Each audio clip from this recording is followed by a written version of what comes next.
Hello दोस्तों, welcome back to my YouTube channel. आप सभी लोग कैसे हैं? आशा करता हूं आप सभी लोग ठीक होंगे। तो आज का मेरा टॉपिक है अध्याय 1, वो भी क्या, सोशल साइंस। क्लास 10 वालों के लिए मोस्ट इंपॉर्टेंट वीडियो रहने वाली है।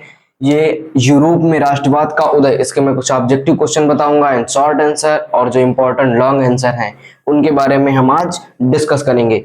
तो वीडियो में इन तक जरूर बने रहें क्योंकि ये वीडियो बहुत ही इंपॉर्टेंट होने वाली है। तो आइए शुरू करते हैं बिना किसी देरी के। तो मैं थोड़ा मोटिवेट पंक्तियों के साथ शुरू करना चाहूंगा। एपीजे अब्दुल कलाम की पंक्तियां हैं कुछ, कि अगर आपको सूर्य की तरह चमकना है, अर्थात आपको सूरज की तरह अगर चमकना है तो आपको सूरज की तरह जलना पड़ेगा। तो आइए शुरू करते हैं वीडियो को। फर्स्ट जो है ऑब्जेक्टिव क्वेश्चन, ये है जर्मनी एवं इटली के एकीकरण के समय फ्रांस का शासक कौन था। और भैया क्वेश्चन बन रहा है कि इटली और जर्मनी इसका एकीकरण हुआ था, तब फ्रांस का शासक कौन था। तो भैया फ्रांस का शासक कौन था? ये था नेपोलियन थर्ड, या फिर इसी जगह पर तृतीय लिखा होगा तो आपको घबराना नहीं है। Is that clear?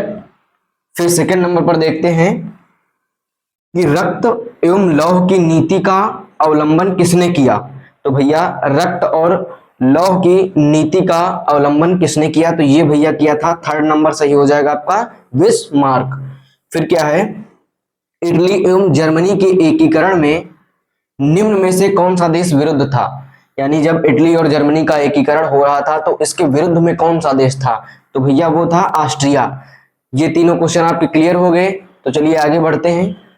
फिर नेक्स्ट क्वेश्चन है 4 नंबर, सेडान का युद्ध किनके बीच हुआ।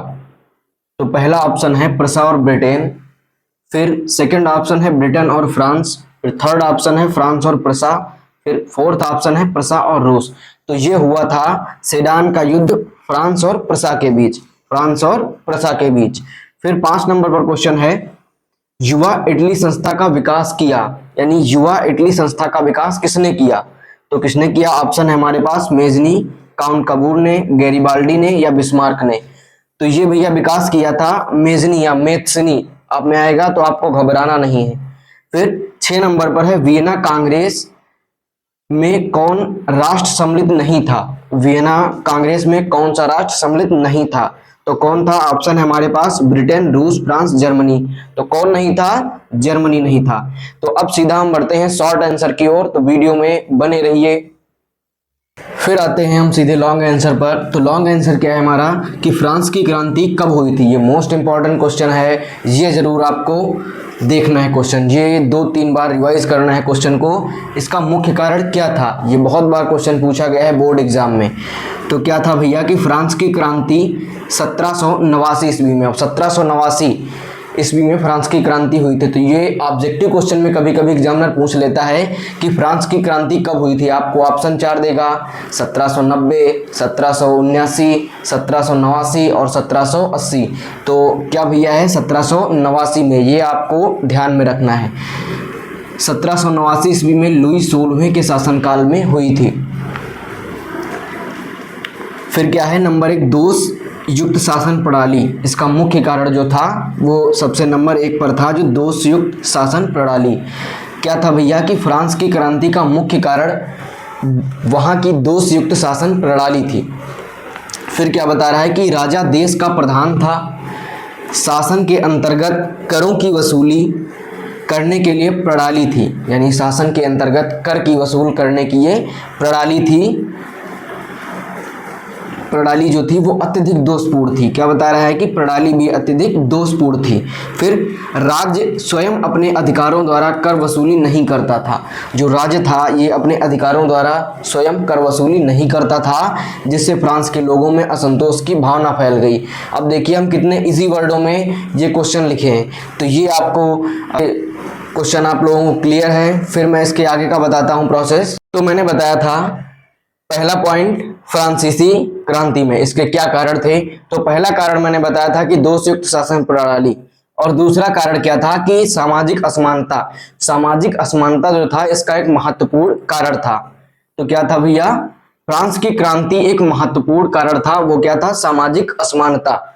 फ्रांस की क्रांति के समय फ्रांसीसी समाज में अत्यधिक फ्रांस की क्रांति के समय फ्रांसीसी समाज में अत्यधिक असमानता व्याप्त थी। इसका क्या कारण था? तो क्या कारण था भैया कि समाज दो वर्गों में विभाजित था। एक तो था प्रथम वर्ग और एक था निम्न वर्ग। तो प्रथम वर्ग में क्या था? प्रथम वर्ग जिसमें कुलीन और पादरी वर्ग आते थे। तो पादरी वर्ग क्या थे? जो करों का भुगतान नहीं करते थे। ये जो थे प्रथम वर्ग के सभी कुलीन और पादरी वर्ग, ये करों का भुगतान नहीं करते थे। जबकि दूसरे वर्गों में किसान तथा अन्य श्रमिक आते थे जो अत्यधिक करों का भुगतान करते थे तथा सामाजिक स्थिति भी ठीक नहीं थी। यानी कहने का आशय यह है कि दूसरे वर्ग में किसान और श्रमिक आते थे जो कि करों का भुगतान भी अत्यधिक करते थे और उनकी आर्थिक स्थिति भी बहुत सही नहीं थी, जिससे जनता में सामाजिक असमानता की भावना फैल गई। तो इसका मुख्य कारण ये रहा। तो आई थिंक ये क्वेश्चन अब पूरा होता है। तो सेकंड क्वेश्चन देखते हैं अब हम। तो फिर क्वेश्चन है मेजनी कौन था? दैट्स वेरी इंपॉर्टेंट क्वेश्चन, ये मोस्ट इंपॉर्टेंट क्वेश्चन है हमारा। तो मेजनी कौन था? मेजनी इटली में राष्ट्रवादियों के गुप्त दल कार्बोनेरी का एक सदस्य था। इटली में जो है एक गुप्त दल था कार्बोनेरी, उसका ये सदस्य था मेजनी। वह सेनापति होने के साथ साथ जनतांत्रिक विचारों का समर्थक तथा साहित्यकार भी था। 1830 ईस्वी में नागरिक आंदोलनों द्वारा उसने उत्तरी और मध्य इटली में एकीकृत गणराज्य स्थापित करने का प्रयास किया। फिर से मैं बता दूं आपको, 1830 ईस्वी में उसने नागरिक आंदोलनों व उत्तरी तथा मध्य इटली में एकीकृत गणराज्य स्थापित करने का प्रयास किया। तो मेजनी के बारे में आपको 2 से 4 नंबर में एग्जामिनर पूछेगा, तो ये आपको इतना लिख देना है। तो इतना क्वेश्चन आपको क्लियर हुआ। फिर आगे बढ़ते हैं, हम देखते हैं कौन सा क्वेश्चन है। क्वेश्चन देखते हैं 3 नंबर पर क्या है? मारियाना और जर्मेनिया कौन थे? ये इंपॉर्टेंट क्वेश्चन है, तो ये आपको अपनी बुक से तैयार कर लेना है। मैंने 2 क्वेश्चन और कुछ बहुविकल्पी बताए हैं। आई होप वो तैयार हो गए होंगे आपके, आप समझ गए होंगे। तो आज के लिए इतना ही, मिलते हैं नेक्स्ट वीडियो में। तो जिन लोगों ने अभी तक भी मेरे चैनल को सब्सक्राइब नहीं किया है, सब्सक्राइब कर लें, बेल आइकन प्रेस करें और ज्यादा से ज्यादा लाइक करें। तो आज के लिए इतना ही, मिलते हैं कल, तब तक के लिए राधे राधे।